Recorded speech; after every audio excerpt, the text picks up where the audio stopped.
Je vous ai présenté tout récemment le Oppo Reno 13 Pro sur ma chaîne, un smartphone performant, puissant, intéressant et plutôt bien développé encore une fois. C'est un smartphone qui sera vendu aux alentours de 800 ou 900 euros en France, c'est un produit qui n'est pour l'instant pas encore disponible officiellement dans notre pays. Et aujourd'hui nous allons parler de son petit frère, à savoir le Oppo Reno 13 Standard, un smartphone qui, vous allez le voir, est tout aussi intéressant. Au niveau de la fiche technique et de ses performances, c'est un produit qui d'ailleurs est presque similaire sur bien des aspects.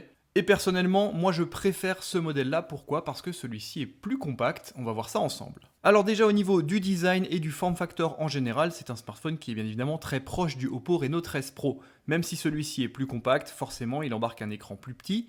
On retrouve en effet ici une dalle de 6,59 pouces en technologie AMOLED. On retrouve toujours une excellente définition Full HD+, de 2760 par 1256 pixels, soit une densité de 460 pixels par pouce. C'est vraiment un écran qui offre une finesse d'affichage absolument excellente. Le même taux de rafraîchissement qui culmine à 120 Hz, et là c'est la même technologie LTPS, donc l'écran pourra simplement s'adapter entre du 60, 90 ou 120 Hz. Pas de technologie LTPO non plus sur ce modèle. C'est bien évidemment un écran qui est compatible HDR10+. Et au chapitre de la protection par rapport à cet écran, on retrouve en plus d'un film de protection posé directement en usine, une bonne protection Gorilla Glass 7i. Vous l'aurez compris, le Oppo Reno 13 Standard ne fait absolument pas l'impasse sur la qualité au niveau de son écran. C'est une dalle qui est absolument sublime et personnellement, je préfère ce modèle par rapport à son dimensionnement un petit peu plus compact que son grand frère. Je vous ai parlé du form factor qui encore une fois est bien sûr très proche de son grand frère. Je vous invite d'ailleurs à découvrir l'autre vidéo postée tout récemment sur le Oppo Reno 13 Pro sur ma chaîne. On est vraiment dans un design qui est proche. Celui-ci, comme je l'ai dit juste avant, est plus compact et forcément plus léger. Il ne pèse que 180 grammes. C'est un produit qui tient bien en main et qui offre un feeling vraiment parfait, je trouve. Le poids est bien équilibré, le feeling rendu à l'utilisateur est vraiment appréciable et l'ergonomie est plutôt bonne. Et on saluera bien évidemment sa certification d'étanchéité IP68 et IP69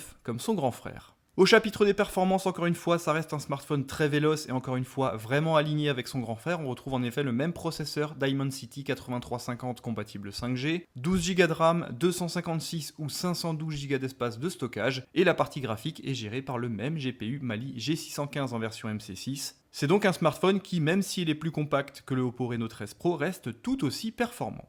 Au chapitre de la photographie, encore une fois, le capteur principal est le même que la version Pro. On retrouve donc un excellent capteur de 50 mégapixels couplé à une optique de 26 mm avec un diaphragme qui ouvre à f1.6. On retrouve également cette même stabilisation optique performante. Et bien sûr, comme toujours, qui dit haute définition de 50 mégapixels dit également présence d'une technologie de pixel binning pour générer des photosites 4 fois plus grands et du coup permettre au Oppo Reno 13 de générer des photographies en 12,5 mégapixels moins sensibles au bruit numérique, ce qui évitera au smartphone bien évidemment de monter en ISO et qui évitera également une dégradation trop importante de la qualité des photos.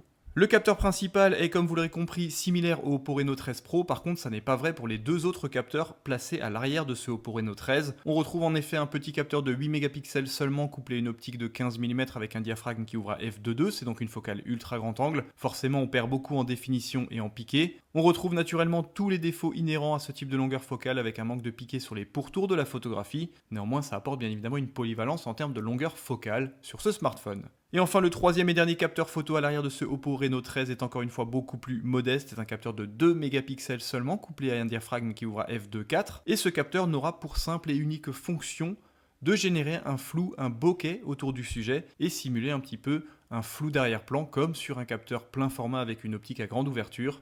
A mon sens, c'est un capteur qui est vraiment accessoire et n'apporte pas grand chose en termes de performance photo. D'ailleurs, c'est plus en plus rare aujourd'hui de retrouver ce type de capteur de 2 mégapixels sur les smartphones vendus entre 400 et 600 euros. Pour en finir avec la partie photo, au niveau du capteur selfie dissimulé directement dans un poinçon dans l'écran AMOLED, on retrouve pour le coup le même capteur photo que sur le Oppo Reno 13 Pro, c'est-à-dire un excellent capteur de 50 mégapixels avec une optique plutôt lumineuse qui ouvre à f2.0, et ce capteur sera couplé à une optique plutôt grand angle de 21 mm.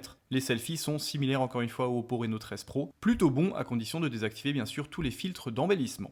Au chapitre de la vidéo, encore une fois, c'est vraiment digne d'un smartphone haut de gamme. Ce smartphone peut filmer en 4K à 30 et 60 images secondes avec son capteur principal à l'arrière, et il peut également filmer en 4K à 30 et 60 images par seconde avec son capteur selfie, ce qui est plutôt bon.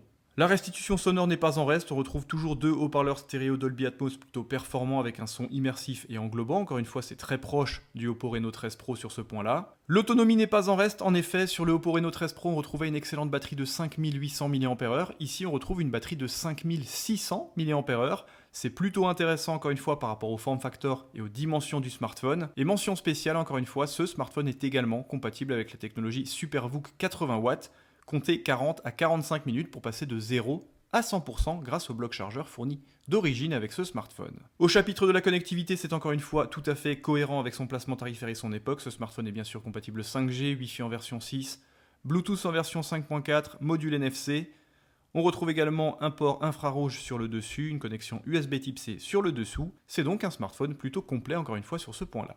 Et pour en finir au niveau de la navigation, c'est un smartphone qui bien sûr tourne nativement sous Android en version 15 dès l'achat, et celui-ci utilise la surcouche maison baptisée ColorOS en version 15 également. C'est encore une fois une surcouche qui est maîtrisée, performante, on peut paramétrer tout ce que l'on souhaite, et c'est vraiment un smartphone qui est encore une fois dans l'air du temps avec toutes les fonctionnalités d'intelligence artificielle disponibles sur ce produit. Vous retrouverez bien sûr Google Gemini et toutes les assistances d'intelligence artificielle qu'on a l'habitude de voir en 2025 sur un smartphone de ce rang. Voilà pour ma présentation assez rapide du Oppo Reno 13, un smartphone qui, comme vous l'aurez compris, est vraiment très proche du Oppo Reno 13 Pro. Personnellement, moi je préfère ce modèle, pourquoi ? Parce que celui-ci est plus compact grâce à son écran de 6,59 pouces pour une qualité d'affichage similaire. Son capteur principal est également le même et toujours aussi performant, son capteur selfie est également le même. Même capacité de filmer en 4K à 30 et 60 images secondes avec le capteur arrière ou avec le capteur avant. Une énorme batterie de 5600 mAh compatible SuperVOOC 80W. Bref, personnellement, je trouve que le Oppo Reno 13 est le meilleur modèle de la gamme pour l'instant. Dites-moi dans les commentaires vous ce que vous pensez de ce nouveau smartphone milieu de gamme. N'hésitez pas à vous abonner et à me rejoindre sur Instagram, je vais poster les photos faites avec ce smartphone mais également avec son grand frère le Oppo Reno 13 Pro